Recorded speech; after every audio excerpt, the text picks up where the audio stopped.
Evet, şu anda Ravza-i Mutahhara'dayız. Peygamber Efendimiz sallallahu aleyhi ve sellem'in evimle minberim arası cennetten bir bahçedir diye buyurdu. الغي الفلاش Burada isminin namazını معلش يا حبيبي. Şimdi bu bölge Ravza-i Mutahhara, evet, temiz bahçe anlamında kullanılıyor. Sol tarafı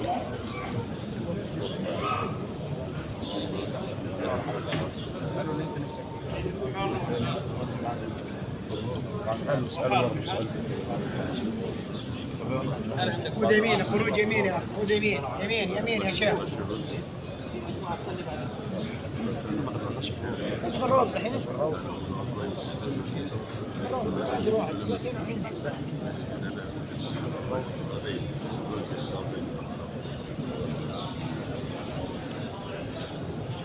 Peygamber Efendimizin odasına, yani ismini de vefat ettiği odasına götürülüyor.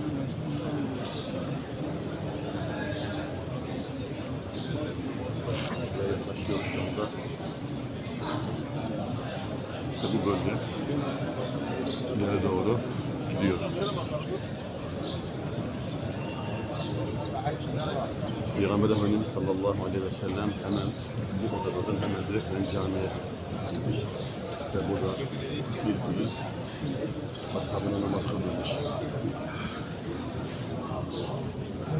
Burada askerler var. Burada onlar var.